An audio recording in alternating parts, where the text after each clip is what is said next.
lange bevor es die Forderung einen staatlichen Konterangriff auf Fake News. So even before we had the state attack declared on fake news, we have also seen a lot of people doing this on a civilian level, actively moving against or taking action against fake news. And two of these people are people who are holding the talks here today. Carolina, she's a social media editor and developed the website Hoax Map, which is also what it's going to be about today. And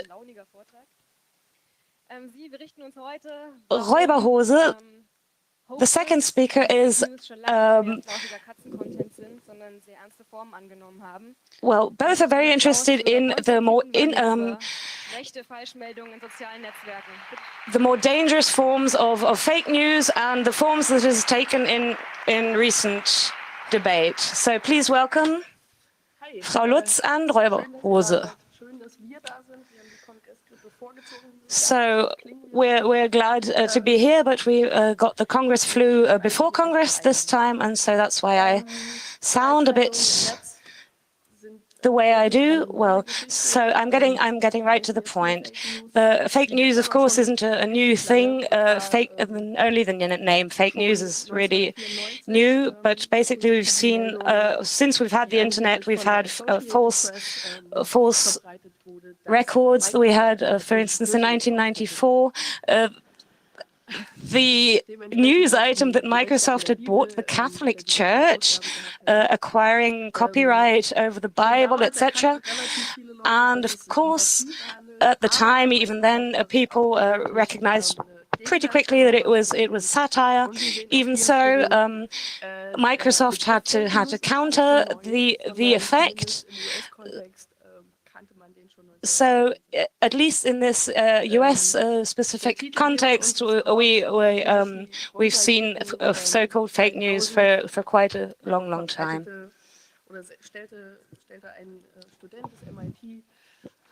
So the other example is Bonsai Kitten, which gave the talk its name. So there were fake news where there were kittens inside glasses and which were growing up in glasses, and this was of course also fake news. But years after that, there were still protests by animal rights activists.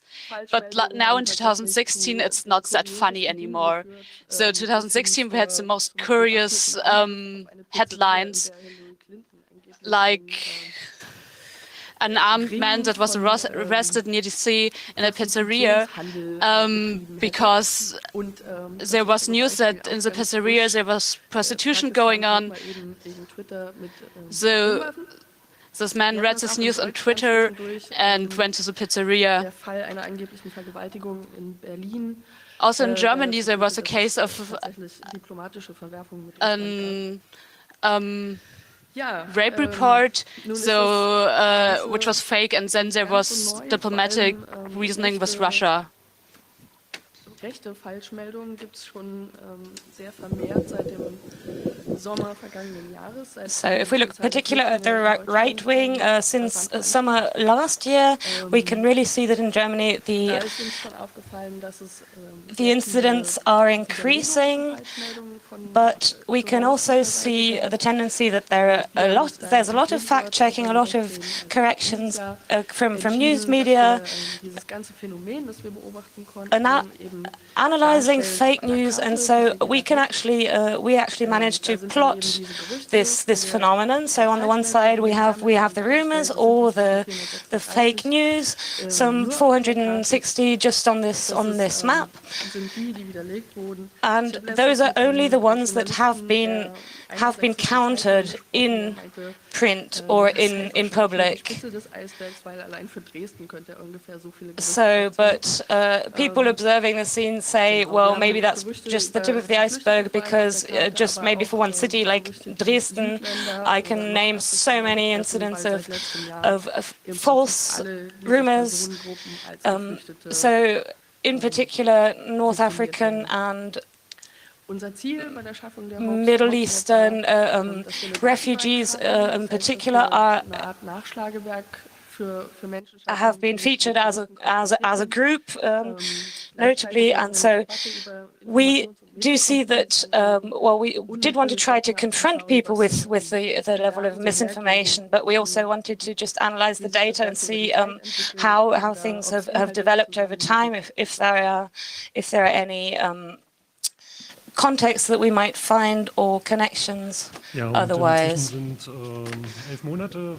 So in the meantime, we've been working on this 11 months now, collected these different kinds of rumors, these hundreds of different news stories, and what are the sort of main focus topics that are noticeable. So you can see the time plot here on the screen. This isn't only the place and the incident, but this is also these are dated news, obviously, and so you can see the rapid increase in September 2015, and incidentally, well, this coincides with the situation in Hungary, that the border regulations in Hungary were changed to the changing the routes and the influx of refugees.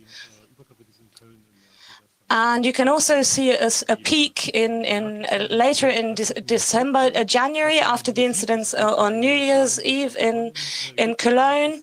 There was a lot of excitement, and there's another peak here.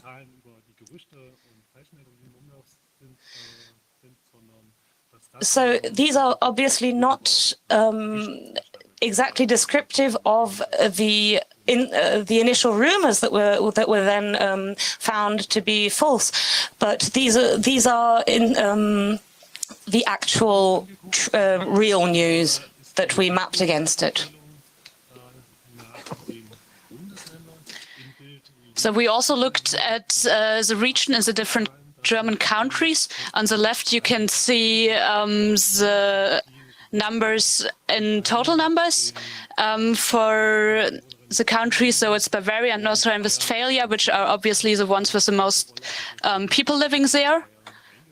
And also a lot of refugees were entering through Bavaria, so that is also a cause. And a lot of refugees were placed in North Rhine-Westphalia, so this again makes a lot of sense. On the right, you can see it proportional to 1 million inhabitants. So this is the rumors per person. So there is the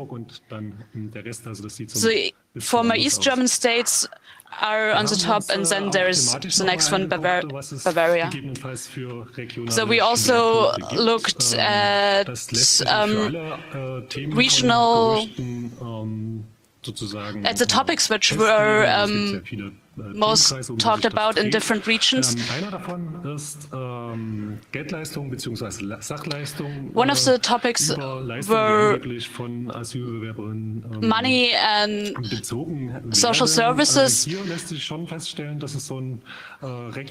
which were discussed if refugees access them. So there is something where we could found an increase of occurrences in the area around Munich and in the south of Germany.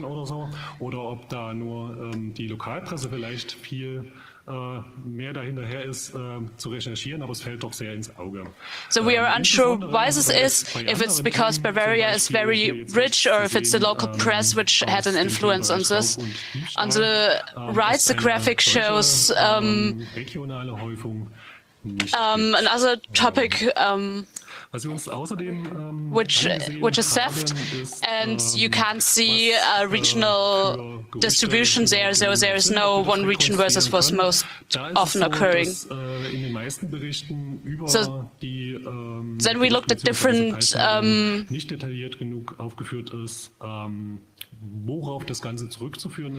different sources or origins of these hoaxes, and for around 200 rumors we couldn't establish where they came from. They were unknown sources.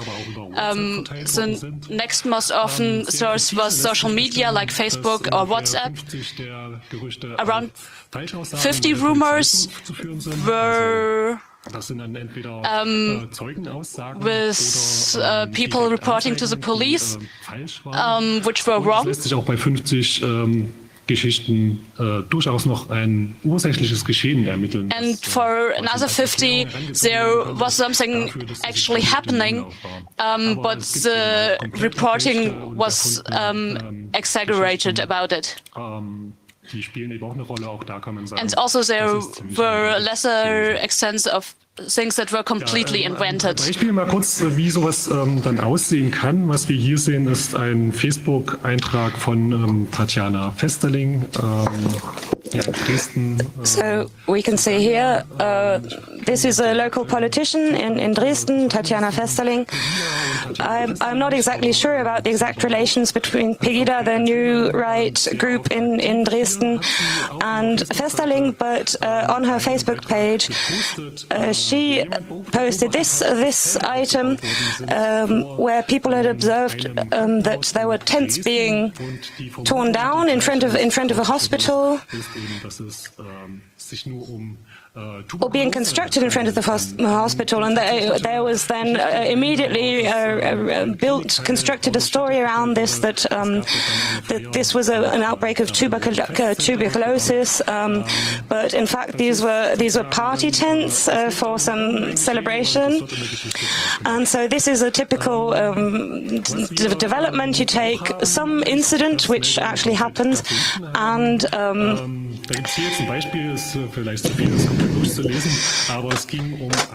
and so here's another example. This is a bit much to read through. There was a bomb threat in Sigmaringen. Allegedly, there were three terrorists arrested.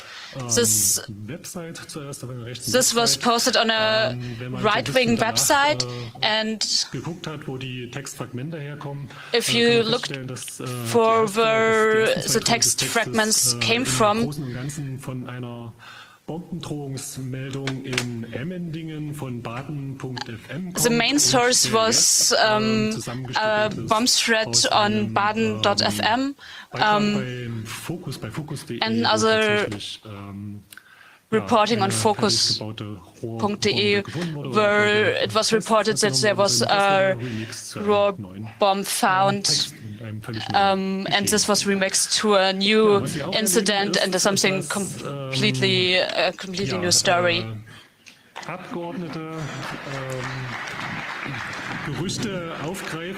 Another thing we find is that representatives also catch on to this fake news.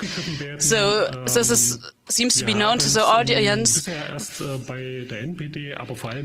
So right-wing parties in Germany like the NPD and AfD also catch on to this news and then inquire from the government different things related to it. One of our favorite is this one, where a representative from a place, where a representative inquired about a alleged rape in Maxim Gorki Park in May 2016, and the government replied, Verantwortung seitens der Staatsregierung wird abgesehen. Die Fragen sind inhaltlich nicht bestimmbar.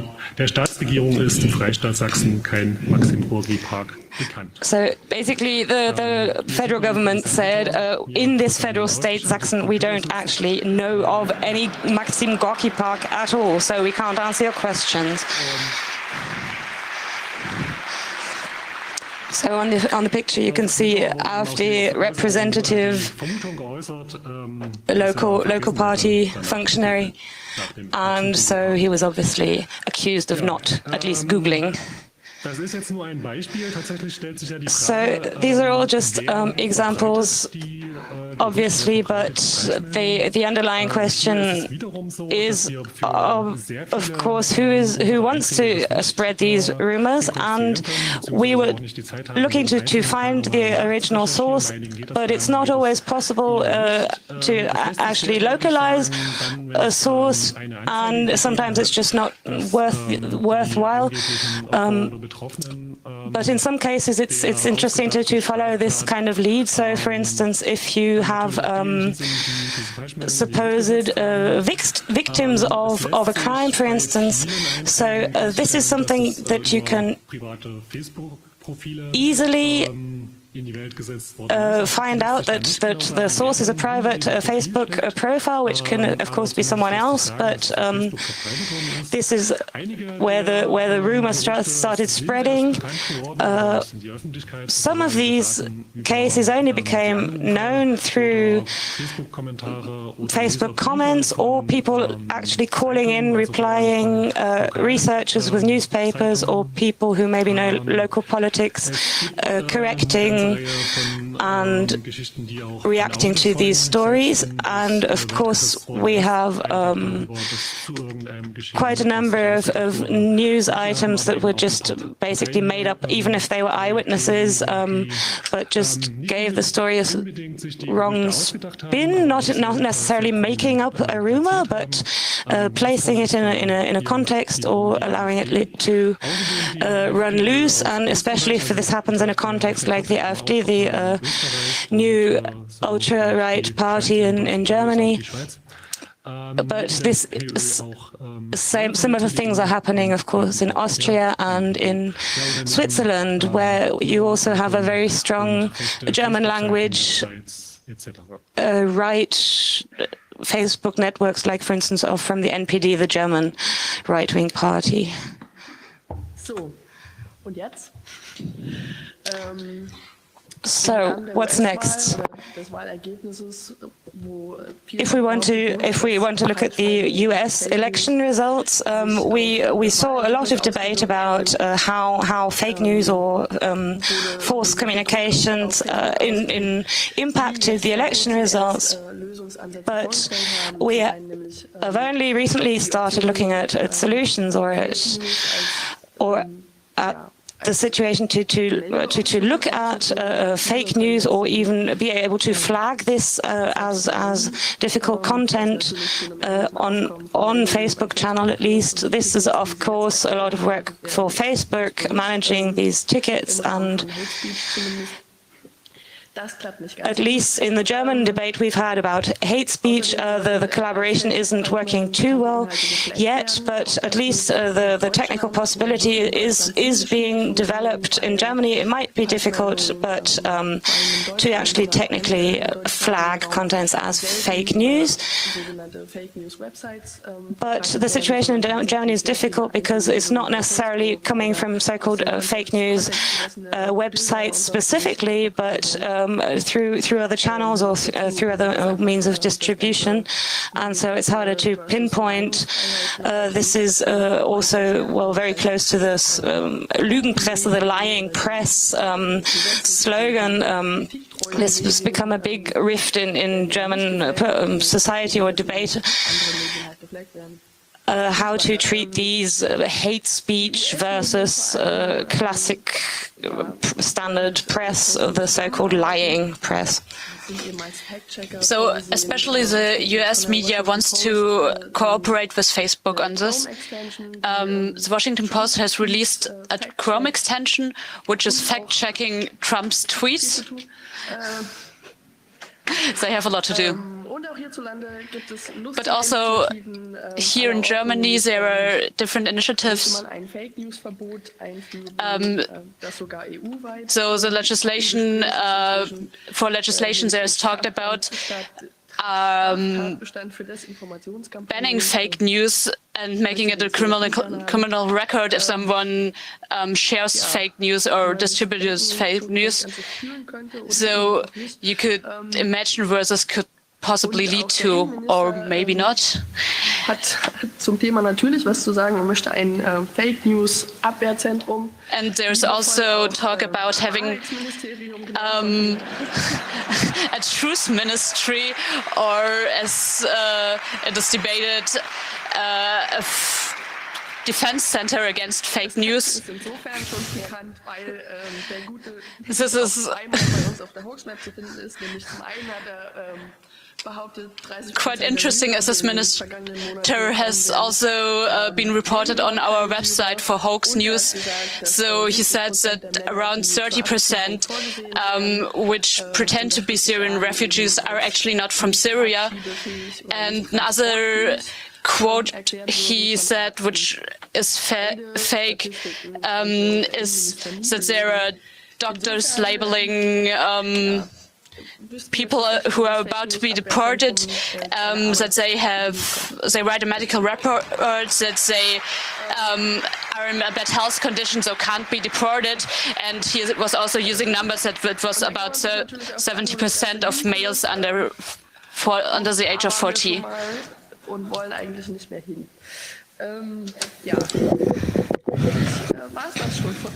So what's next? Well, I think we have been there, so we don't want to go there again. So thank you for your attention. That has been about it already. Yeah.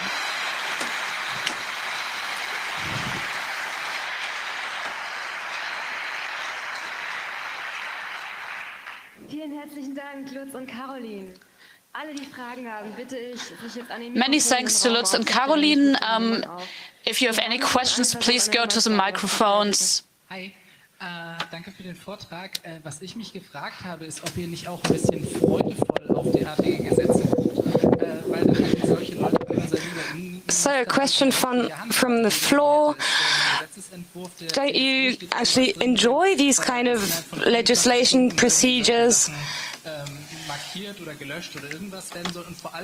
The Ministry of the Interior seems to take pride in the whole process. So if you can force someone legally to prominently articulate your campaign, I think that's quite a helpful campaign against, for instance, politicians who make up numbers as a fact-checking instance, if I understood it correctly. So if you were to employ that kind of technique against politicians or use it against them, well, I think our main interest is another, or at least we're not politicians, or I think a lot of people just have the tendency maybe to, spread contents that are not strictly true. There are some jokes we don't even dare to make anymore, and what's art and what's satire? It is a problem to not dare things, and I think it's not the right way to try and regulate or even over-regulate processes like this, because this is still about free speech in the end, even if that's a very over-welcome expression. And I forgot something. This is Dr. Axel Stoll, a notorious German conspiracy theorist, and who died and has acquired some sort of strange cult following. Genau, in Österreich gab es längere Zeit einen Paragraphen, wo es So in Austria we did have that paragraph that expressly pertained to spreading fake news, but no one was ever convicted due to this paragraph, so in the end they just basically... Für den Vortrag. Ich frage mich, wo auf der Karte der Maxim-Gorki-Park eingezeichnet ist. Oder ein bisschen prinzipieller gefragt, habt ihr den Schauplatz von den erfundenen Geschehnissen eingezeichnet? Another question from the floor. Well, the Maxim Gorki Park that didn't exist in Saxonia, where would we be able to find that on the map, or how did you map these that you couldn't place otherwise? Es gibt ganz selten keinen Ort, dann Well, nehmen wir meistens very, very rarely there is no place at all, not even the federal state. And in the worst case, yeah, we did sometimes, just put Berlin. But in the case of the Maxim Gorki Park, we picked the Landtag, the local parliament in Sachsen, in the federal state in Dresden. So, auch nochmal danke.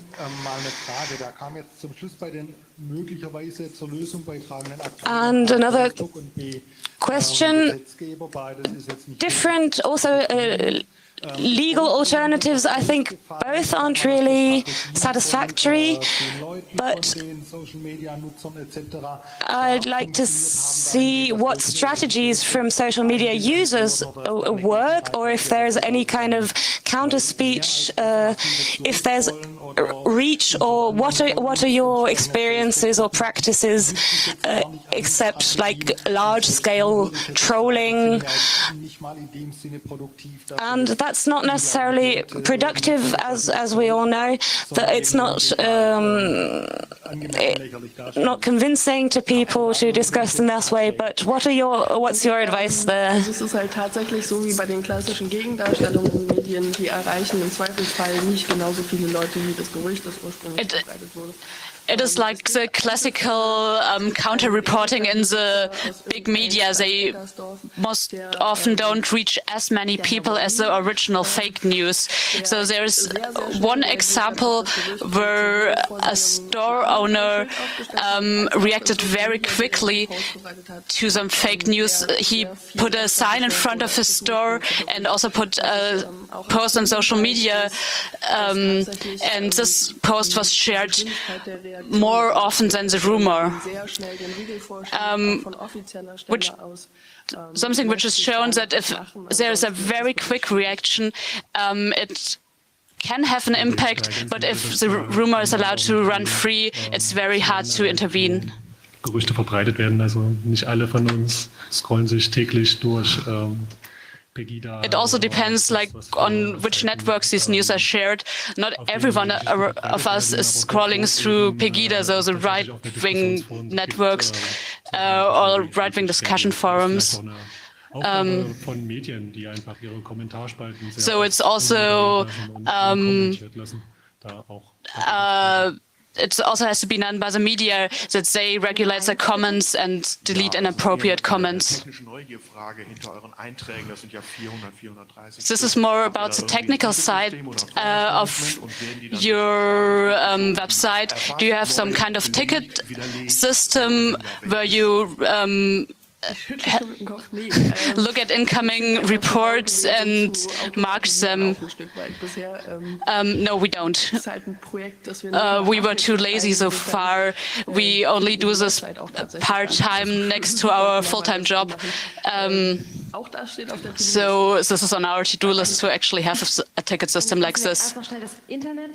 The Internet has a question. Internet habe ich zwei Fragen. Erstmal, wie viele Leute arbeiten an der Hoaxmap? How many people are working on hoax maps? It's 2.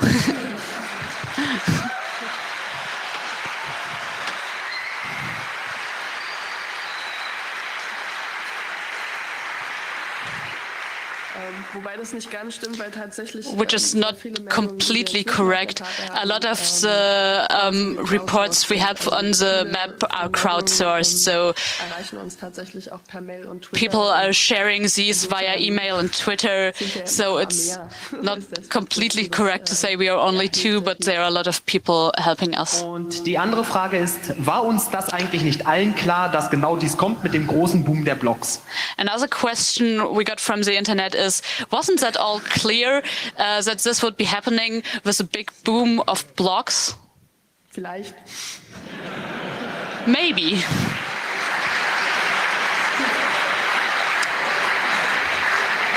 Danke Internet, und dann haben wir noch eine Frage an der 4. Hallo, auf jeden Fall danke für den Talk. Ich finde es mega wichtig, dass ihr das macht, sowohl für nachher parlamentarische Debatten über sowas als auch für alltägliche Debatten. Hello, thanks again for the talk. It's very important what you do. On the one hand for the parliamentary debates, but also for the public debate. Gewisse Sachen, zum Beispiel die erste wo gezeigt wird, wann das Ganze angefangen hat zuzunehmen, wie verrückt. So your graphics has shown different kind of things. One has shown the increase of fake news during the so-called refugee crisis during last autumn and the beginning of the year. And have you balance this with the reports about refugees which have been out in general? So, like, maybe this also changes, the topic change over time. Like last year, it might have been about Greece. No, so far we haven't cross-checked this with the general news about refugees.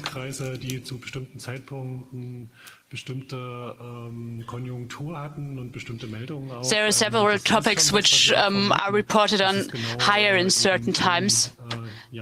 So it's very likely that in the beginning of the year, January, February, there were a lot of reports about refugees. So there's been a lot of reports in general, so it might very likely be that this also correlates with having a lot of fake news about refugees. So, but we haven't worked on this specifically because we are only doing this in our free time and haven't had the time. But I think it would be very cool if other people could like try to do this and put this in correlation. For the second part of the question, there always have been fake news. There always have been fake news in official media and the Boulevard as well. So we also have incidents which showed up 2 years ago, but like go back way back to the 90s, like chain letters. But there's also a bigger audience for this fake news, and so the fake news resonate a lot more with the audience, so it's not just a background noise, but the public reacts a lot. Wie oder werden die Meldungen des Crowdsourcings überhaupt verifiziert? Also seid ihr selbst dagegen immun, nur Fake News irgendwie So how can we authorize this, or can you, are you, basically my question is, are you immune against this kind of misinformation yourselves? Well, for the case that we do make a mistake, which we haven't done so far, I think we just have the principles. Well, we always share our news items on Twitter, and we of course just have the policy for verification to be very open about it if that would be the case. But it luckily hasn't so far. But of course, in terms of fact checking and verification, we do just go all the way and call back and call authorities, or maybe check stories with police and go back to the individual points of the fake story. Plus, well, on top of that, there are several stories that we didn't include in the hoax map because they weren't entirely false, and so if in doubt, we just say we take a break or don't try and over-hurry things and just take a look at how a story develops maybe over a couple of days. So give the ladies a big hand.